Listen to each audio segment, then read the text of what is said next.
Welcome to SVG-TV News for Monday, February 1st, 2016. I'm Lafren Fraser with the details. Confident that the court will rule in his party's favor on the election petitions, leader of the New Democratic Party, Arnin Eustace, told supporters at a rally on Saturday night at the Loyu playing field that they will continue to fight for democracy. The NDP continues to challenge the results of the December 2015 general elections, which the party claims it won, though the official results declared the Unity Labour Party won by a one-seat majority. Since the results, the NDP has been holding a series of protest action, with the latest being Saturday's victory rally, which according to the NDP leader is part of the protest as they refuse to recognize the ULP led by Prime Minister Ralph Gonsalves as the legitimate government. When I look at this crowd here tonight, I know that the NDP is alive and well, and we will eventually be declared victors of the elections that was held on December the 9th. It takes time, but it will happen. One will not expect in our normal business to see this kind of crowd, far less at the time when they say we were defeated. But we are fighting back. Eustace says his party will continue with their twofold approach to achieve justice by using the court system as well as the streets to protest. The issue was kept alive by your actions and by what we have done in the courts. So we have a two-pronged approach. We're dealing with the courts and we're dealing with protests. And tonight is part of protest. But when I see the crowd, now say, I know the protest is alive and well, and the New Democratic Party will win after the court has ruled. And Eustace praised the protesters who have been picketing outside the electoral office for over a month now. He says the protesters continue to make significant sacrifices, which history will document. To thank those persons who are under the gallery by the supervisor's office for the last 48 or 49 days. How much days? 49 days? 49 days.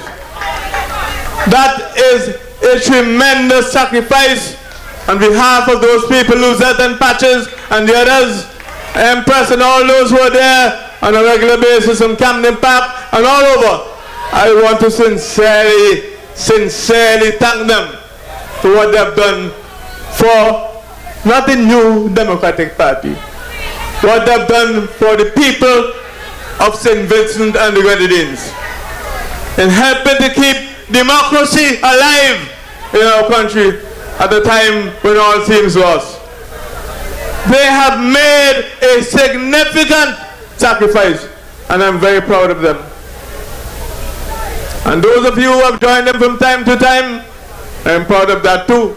And the NDP's candidate for Central Leeward in the December 2015 general elections, Benjamin Exeter, says despite the feeling of being persecuted and abused, he will remain resolute and stand with the people of Central Leeward. Thank my people of Central Leeward for the resounding support that you showed me during the election.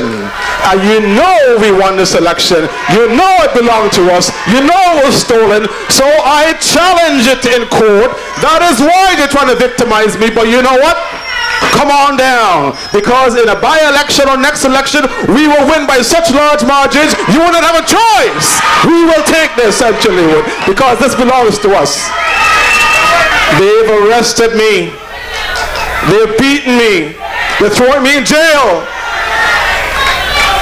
But my convictions are with you. My resolve is strong. I will not wither. I will not move. You'll have to do better than that. It ain't gonna happen. Expressing concern for the youngsters in Central Leeward and across SVG, Exeter says now that the campaign entertainment is finished, opportunities must be created. I wanted to speak to the young people here today, just a little bit, a couple minutes. I remember during the elections that the other side will bring in foreign artists with a lot of bling, try to entice and seduce you. But where are they today?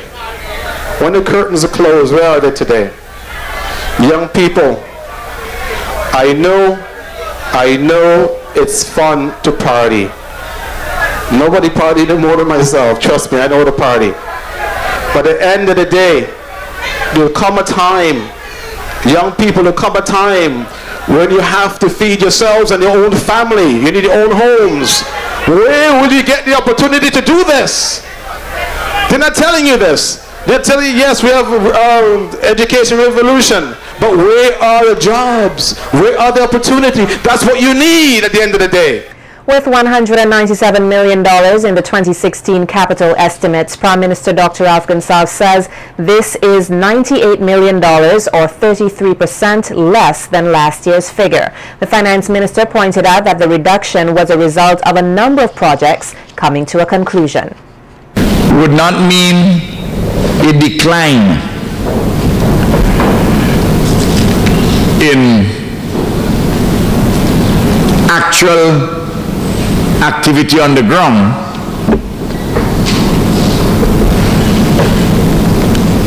because what we had budgeted we didn't spend.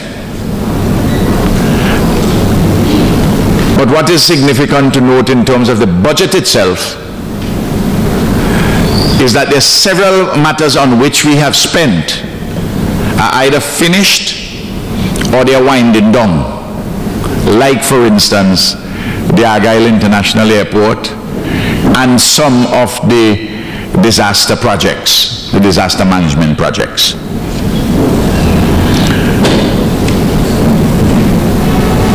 You had a big item last year, for instance, of $10 million for the Ecuadorian bridges. Those have been completed, for instance, and so on and so forth.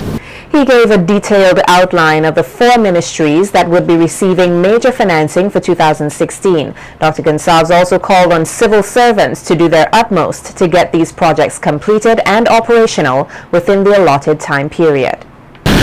Which together account for 75% or $148 million of the capital estimates. What are these? The Ministry of Transport and Works, $49.4 million. The Ministry of National Security, Seaports and Airport Development, $49.4. The bulk of that is in the airport development. Ministry of Agriculture, $26.7 million. The Ministry of Health, $22.8 million. Those are, I want the ministers to pay attention. For us to get the capital works done, and I want the ministers, the permanent secretaries and the technical persons in the Ministry of Transport and Works, in the Ministry of National Security, in the Ministry of Agriculture, the Ministry of Health. These are big spending ministries on the capital side of the budget. In an effort to improve the healthcare service here and make it more resilient, Prime Minister Dr. Alf Gonsalves says that that sector will receive some $22 million for 2016. The Minister of Finance outlined areas such as disaster vulnerability and the modernization of a health complex as areas that will receive funding. Environmental protection. In the estimates, National Disaster Management Rehabilitation, $17.4 million. Regional Disaster Vulnerability Reduction, $9.2 million. These are substantial monies to make the country more resilient and to rebuild after the natural disasters. In the health sector, a number of interventions of a capital nature are planned for 2016. And I'm hoping that the ministry will focus very much on this substantial outlay. These projects seek to further develop and modernize the sector by improving and expanding the physical plant, equipment and other infrastructure. The most significant of these projects is the modernization of the health sector, the 10 TDF, $11.8 million. Those projects, some are completed and some are underway still. Modern Medical Complex, $5 million. The Paho Smart Healthcare Facilities, $3.5 million. Additionally, Minister of Health and the Environment, Senator Luke Brown, described this country as a leader in healthcare advancement, most notably by way of the National Nutritional Plan. Is emerging as a leader on matters to do with health. We are out front in relation to the implementation of our nutrition guidelines for our school. We are out front in relation to something that I mentioned earlier about the World Pediatric Project, where even Barbadian children and children from other parts of the OECS come to St. Vincent for medical attention. We are out front in health, and we need to make sure that that fact is underscored every time health comes in for criticism. Of course, there will be points where criticism is necessary and desirable so that it helps us to lift our game and improve our performance. But I will say that on no account could it be said that health in St. Vincent and the Grenadines is stagnant and is not moving in the right direction. And Prime Minister Gonsalves, who is also responsible for the airport, says $30 million will be allocated to the Argyle International Airport, of which $3 million will go towards its operation. Argyle International Airport, $30.8 million. And of that $30.8 million, we are allocating this year $3 million as an Argyle International Airport capitalization fund to assist in the operation of the Argyle Airport. So part of the cost of operating the airport is capitalized for this year, and you'll see a number also for next year, a similar number of $3 million. And in my budget speech, I will speak more about the Argyle International Airport and when we are opening. Minister of Transport and Works, Senator Julian Francis, has expressed his displeasure with the state of capital Kingstown and vows to undertake a cleanup program there soon. Speaking in Parliament last Friday, Francis says that it is his intention to hold a series of discussions with all business owners, property owners and other stakeholders in Kingstown in the approach to effectively clean up the capital. Francis also spoke of fixing the drainage in Little Tokyo in an effort to get rid of the stagnant water in the area, adding that his ministry is determined to clean up the city. It is the intention of this ministry to tackle this early, in this year, not next year.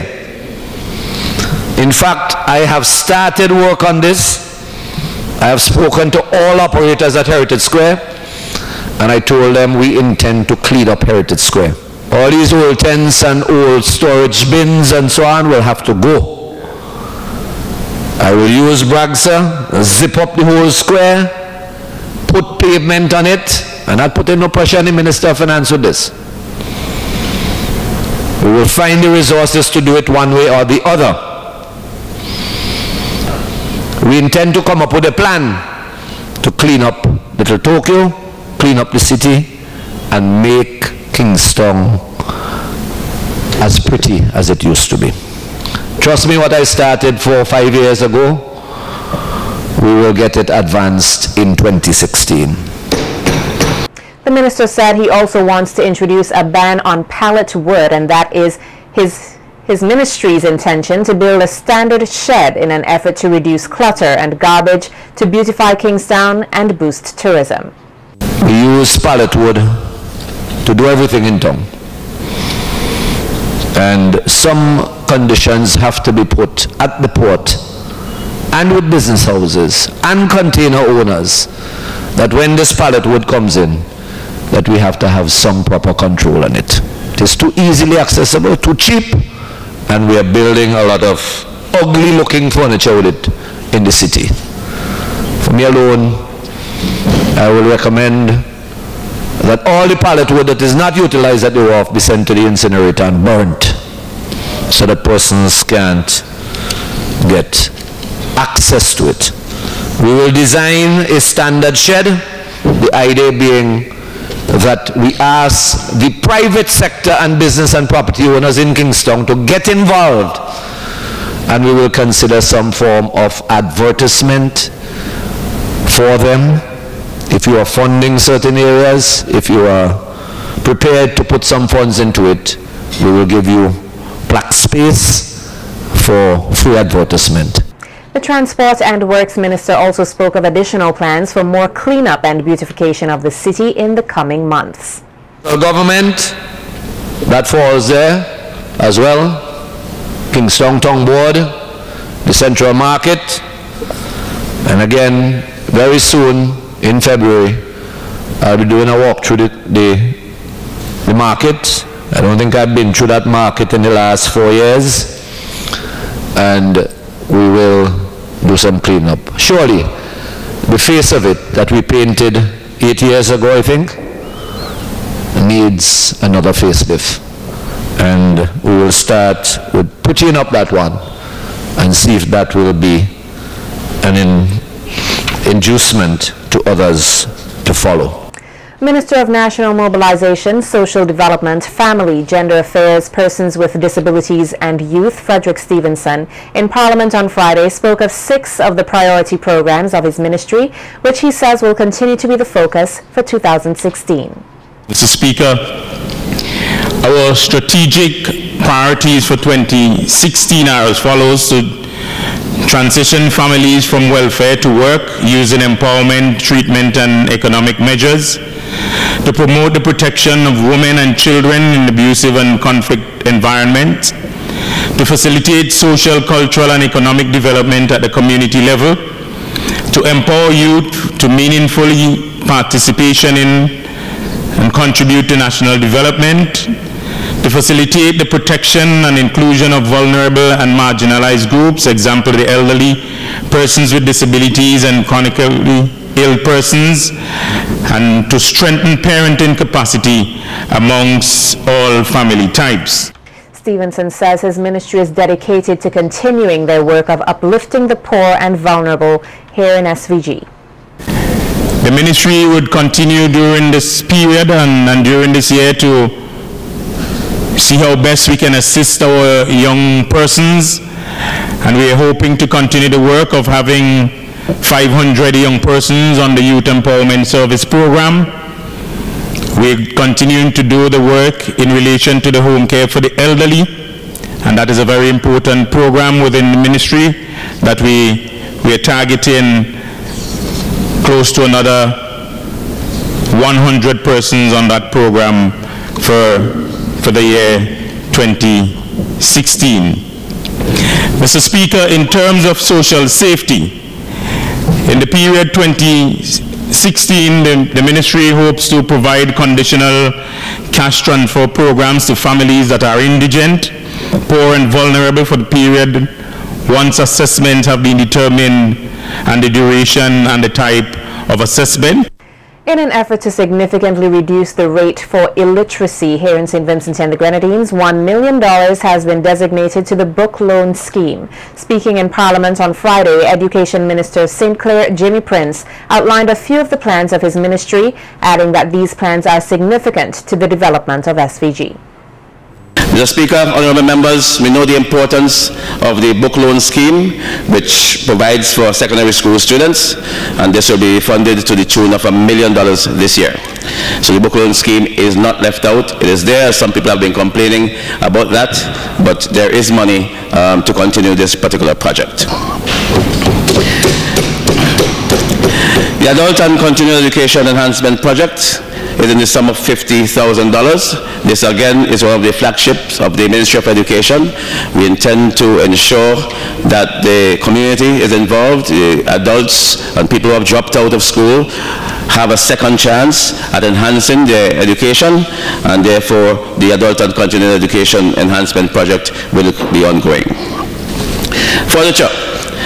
We have a allocation of $500,000 for education, and that's the purchase of furniture and equipment for all educational institutions in 2015. In 2016, we have that same amount. St. Vincent and the Grenadines Grammar School and Girls High School Development Project in the sum of $300,000. We also have the continued upgrading of school premises, Phase 4.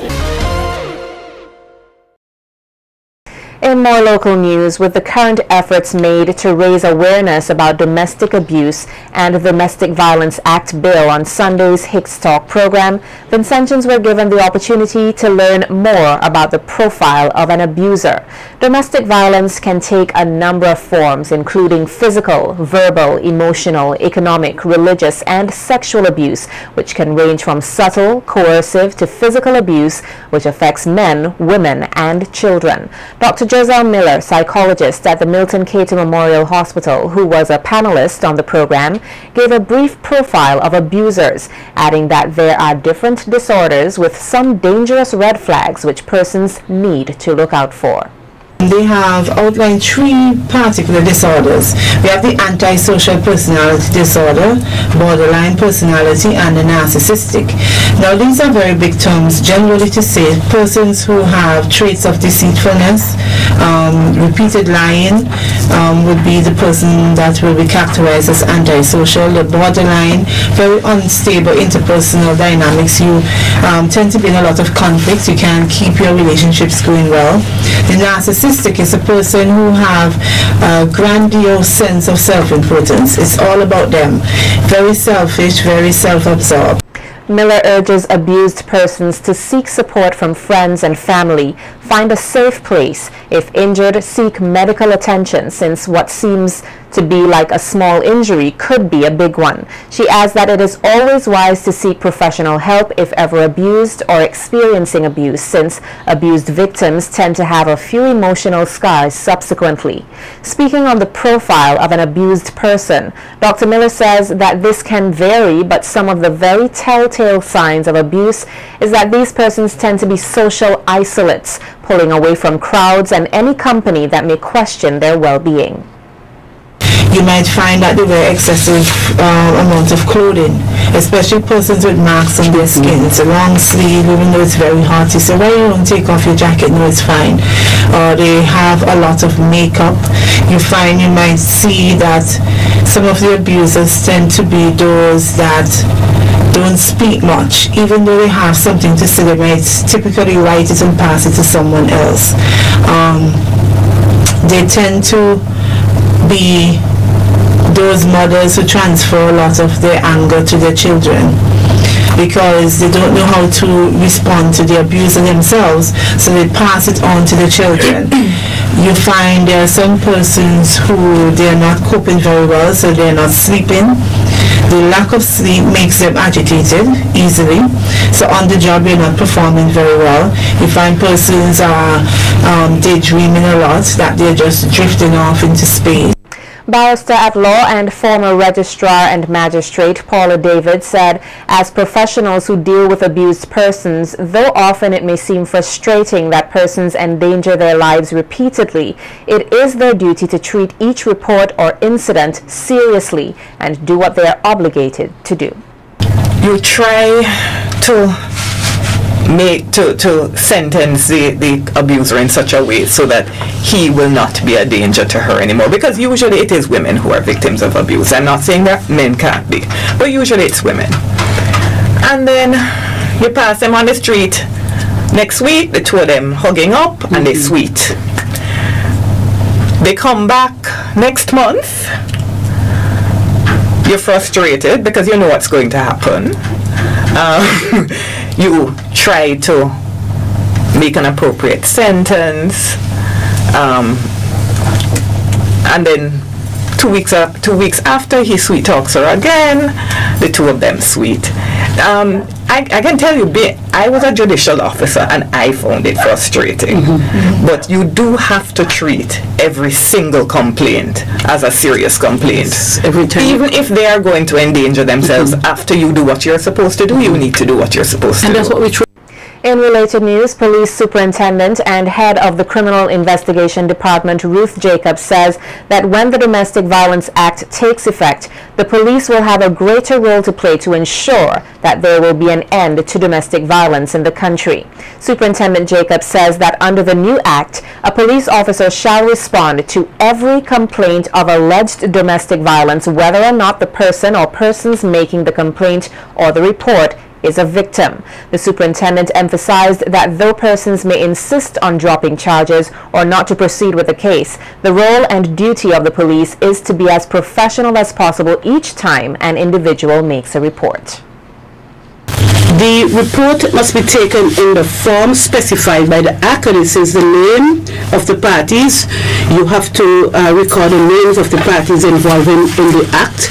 you have to record the relationship between the parties, the information relating to the history of domestic violence between the parties, if there is one, the date and time of complaint received, and the type of abuse, and if a weapon was used, you have to state the type of weapon that was used. In the event that the parties or the victims receive any injuries, the police will issue injury forms to that person so that the person can see the doctor can medically examine the person, write the findings on the form and hand them back to the victim, and then the victim will hand them back to the police. And the police must deal with every report of domestic violence reported. Even though in some case the person comes today and they say, I don't want to proceed, I'm making up the matter, and they come back tomorrow and they come back the next day, we have to deal with it as professionals every time they come. Good habits which start at a young age makes all the difference. That's according to Youth Officer Acting Phil Cole Jeffers in his opening remarks at the initiation ceremony of the CARICOM Youth Ambassadors or CYA SVG Committee 2016 at the Methodist Church Hall on Saturday, noting that he is pleased to be working with what he describes as a group of inspiring and articulate young people. Jeffers challenged the new committee to work diligently with the Youth Affairs Division and the Ministry of National Mobilization to achieve the 6 C's of youth development. He said that they must have confidence, competence, connections, character, caring and compassion, and make positive contributions. If you look at the bio for these young people, you would see they were not just simply chosen, but the character of each of these individuals has something to do with nation building. They either want to improve their communities or they want to improve St. Vincent and the Grenadines on a whole. If you also look at the profession that some of them come with, they're also suggesting that St. Vincent and the Grenadines is in good hands. You would understand why the 2 CARICOM Youth Ambassadors, along with this committee, are exhibiting care and affection for the youth of this nation. And finally, they would make positive contributions to the national development landscape. Once again, I want to say congratulations to all who have made it to become a committee member. Even though your stint is for 1 year, we can create an impact in St. Vincent and the Grenadines, and I rest assured to let you know that the Youth Affairs Department stand resolute in support for you, and I know that the Ministry of National Mobilization will be supporting your endeavors. In his charge to the 2016 committee, Minister of National Mobilization Frederick Stevenson urged the officers to continue to work for the advancement of the causes of CARICOM and commit themselves not only to their own development, but that of their communities, country, and region. Huge role. The officials in the Youth Affairs Department, in the Ministry, and the Minister cannot do all the work that is necessary for advancing young people's development. And when young persons of your caliber step forward, it shows that the nation is on good footing, and we have a kind of leadership, and more importantly, a quality leadership that could help to advance the nation's development, your own personal development, and the development of the region. Delighted to be part of a group of highly motivated individuals, female CARICOM Youth Ambassador Chelsea Ferdinand said that since its inception in 2012, the CIA have enrolled young people across SVG who have made outstanding contributions, which all encompass the CARICOM Youth Development Goals. She further wished all the members a productive year as they aim to continue to make a difference in youth development here in SVG. When the call for the committee members was made in November of last year, we sought persons aged 18 to 30 years who were able to demonstrate interest or experience in youth or voluntary community work, and who are willing to use their talents, networks, and resources to promote CARICOM and social issues on a national level. Never did we guess that we would be receiving such a passionate and vibrant group of persons who surpassed all of our expectations. They are quite a handful. In the short space of time between then and the beginning of this year, We have come to recognize that this batch is bursting with conscientious, diligent, and highly motivated CARICOM nationals. I wish all the committee members every success, and may we value and cherish the experiences we will gain in our initiatives.